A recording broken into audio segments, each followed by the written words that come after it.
How's it going, everyone? And welcome to the NFL podcast on Thursday, September 12th, correction. Today, I'm going to review our week one record for picks from last week, and then go over week two picks and talk about some of the injuries going on in the NFL, and talk about Deshaun Watson and his legal trouble. But let's get started here with our week one review from the NFL for the podcast. We went 11-9 last week in our NFL picks, but we're going to change it up. The way it's going to work going forward is you get 4 early on Sundays. Our Sunday picks are going to be 4 early games and then 3 late games. So that's 7 total picks, plus Sunday Night Football, Monday Night Football, and Thursday Night Football, plus all of our upsets and our locks of the week. So we had a really good week in our picks last week for the NFL. Let's see how we can do this week as we start with our upset picks. My first upset pick for this week in the NFL is the Tampa Bay Buccaneers plus 7 to upset the Detroit Lions. This is a playoff rematch of last year. And the Buccaneers, they hung around in this game last year against Detroit to the tune of almost beating the Lions. I like what the Buccaneers did in week one. And I think the Lions, they do scare me a little bit with their running game. But they should have beaten the Rams worse than they did. It shouldn't have taken overtime. That's what scares me. But the only negative about this is if you look at the Bucs secondary is depleted. They have a bunch of guys that are out injured. Zion McCollum, Josh Hayes, Antoine Winfield. That's 3 defensive backs right there that are out injured. But I still think there is some way the Buccaneers pull the upset here. So that's my first upset. My second upset is the Patriots plus 3 to upset Seattle. Now, Seattle slid by with a win last week against Denver. Can they do the same thing against New England? New England didn't throw the ball a lot in week one, but I think if they throw the ball a little bit more this week, that they can beat Seattle and go to 2-0 on the season. They upset the Bengals last year, but that's typical. The Bengals always start the season off slow, but I like the Patriots here to pull the upset. And my last upset is the Broncos plus 3. So plus a field goal. The Broncos plus 3 to upset the Steelers. And this game would not be on here if I didn't think there's a potential for an upset, which I think there is. Because the Broncos are playing a Steelers team that will not have Russell Wilson. The Steelers are preparing to start Justin Fields for the second week in a row. And even though I think Justin Fields did play really well in week one, the Broncos showed that their defense can play really good. And I think that might give Justin Fields some fits. And that is why I like the Broncos here to pull the upset. Now, we get to my locks of the week for the NFL. My first one is a game that's on Monday night. It is the Eagles plus -6.5 to cover, to beat the Falcons. Now, I know what people are going to say. The Eagles looked dominant in their first game of the season, albeit it was against the Packers. And prayers up to Jordan Love. Hopefully he recovers and gets better, has a quick recovery from injury. But I feel like the Eagles here against the Falcons on Monday night, and you will see my pick for this game later on. But I feel like the Eagles are the heavy favorites here, and I like them to beat the Falcons. My second lock of the week is the Bears plus 6.5 on Sunday Night Football to beat the Texans. Yes, this could have been considered in my upset picks, but I put this one lower on upsets because not necessarily does it happen. I think if the Bears come out and play really well, there is a chance that they do beat the Texans. But does it happen? Maybe. And my last lock of the week is the Colts minus 3.5 to beat the Packers. And that is a Jordan Love-less Packers team that doesn't have their quarterback, and they will be starting Malik Willis. So I like the Colts to get a lot of pressure here on Malik Willis and fluster him and make him throw a couple interceptions, and that leads to a Colts victory. The next order of business is my game picks. And let's get to the game picks. We start with Thursday Night Football, which is tonight. The Bills and the Dolphins. It's in Miami, but I like the Bills, and I'm going to take the Bills 34-24. I think Josh Allen has a big fantasy game and game in real life. I think he throws for 300 yards and 3 touchdowns and rushes for another touchdown. Tua, I think, and Dolphins fans, I know I gripe on Tua a lot, but I think he also has a good game.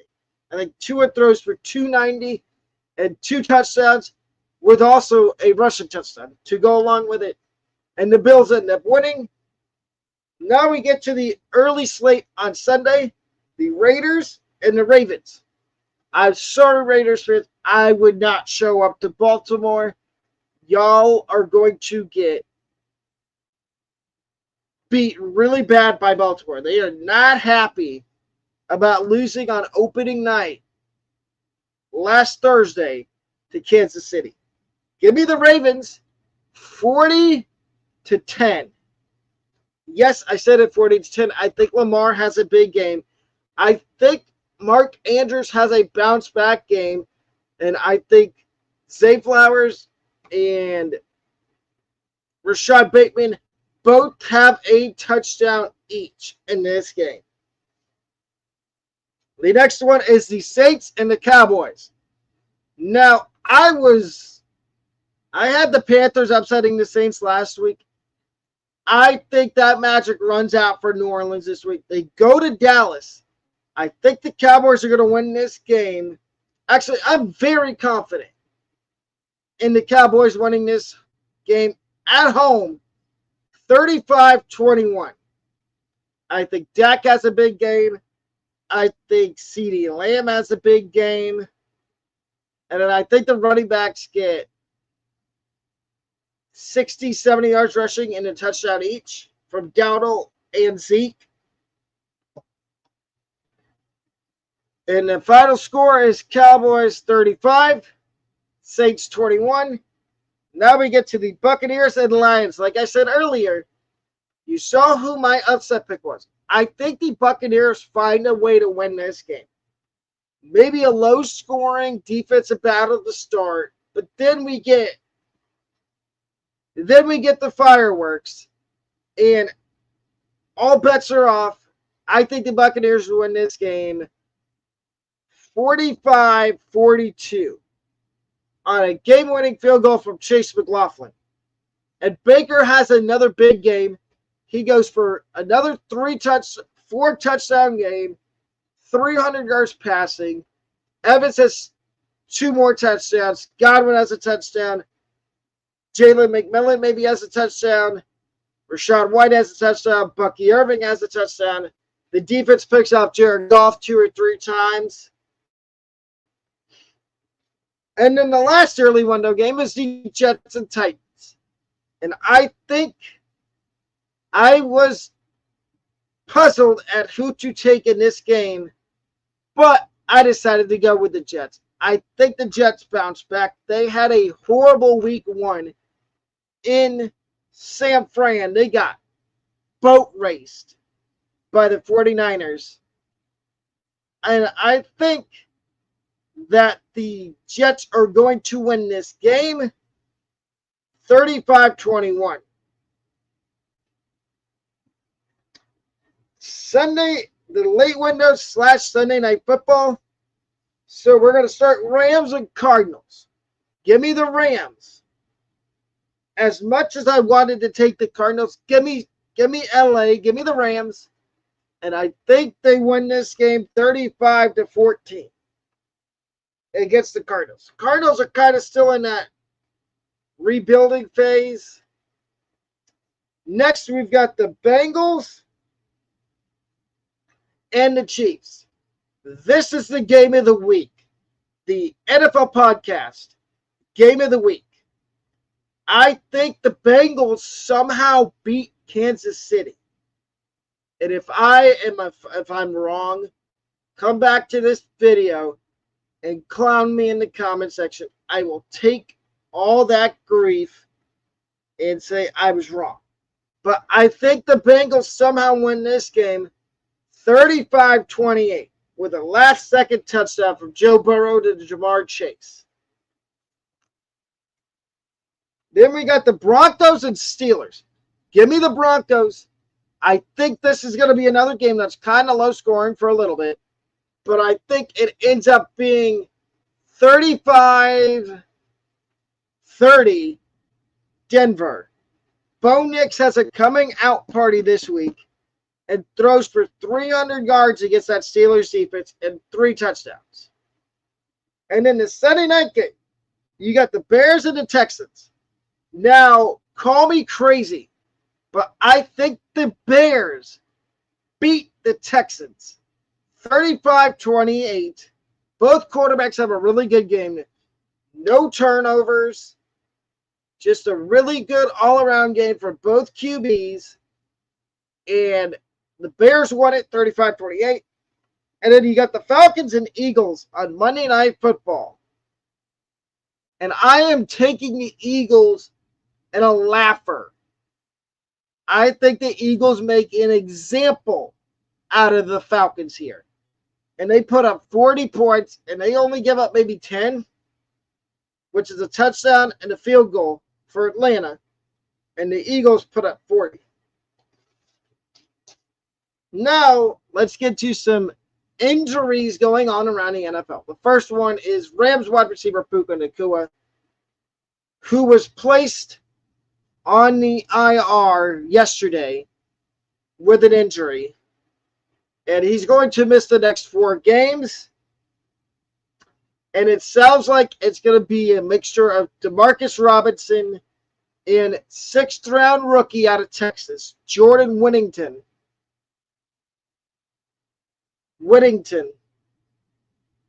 as the guys to step up. And I'm going to say this. I would trust right now, I would trust Demarcus Robinson more than I would trust a rookie. And then you've got Christian McCaffrey, who's already been, it sounds like, ruled out for Sunday's game for the 49ers with a hamstring, with a Achilles injury and an ankle injury. And so it's going to be Jordan Mason handling the RB1 role again for San Francisco, which he went over 100 yards last week. And then, as I said earlier, the Buccaneers have a bunch of guys that are out injured. Antoine Winfield, Josh Hayes, Zion McCollum. They're really, really thin in the secondary, which I think Detroit might try to take advantage of that this week against the Buccaneers. And not to mention, right tackle Luke Gedeke for the Buccaneers also popped up on the injured list, on the injured report today for the Buccaneers with a concussion. And not to mention, Kalijah Cansey is also out. But the Buccaneers may be getting a guy along the defensive line back, and that's Logan Hall this week.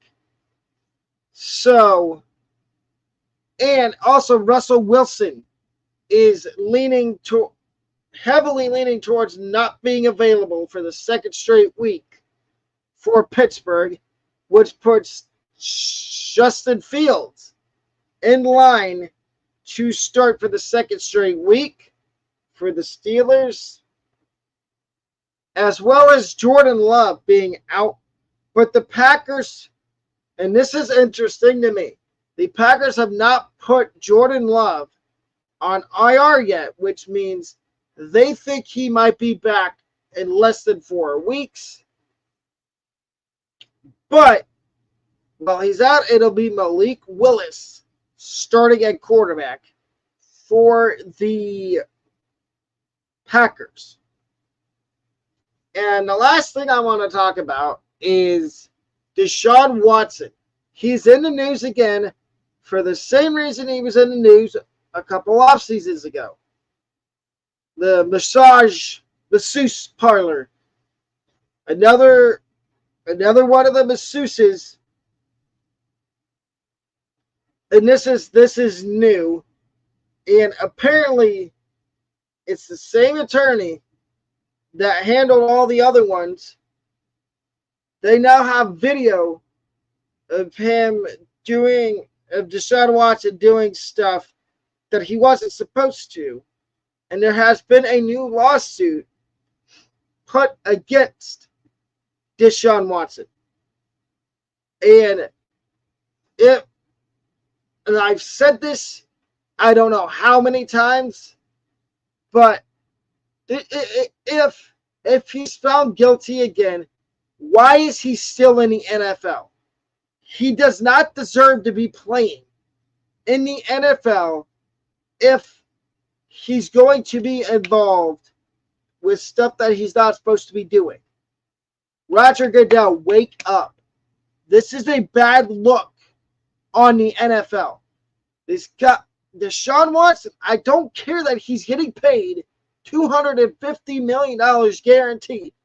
If he's going to continue to do what he's doing, why is he still in the NFL?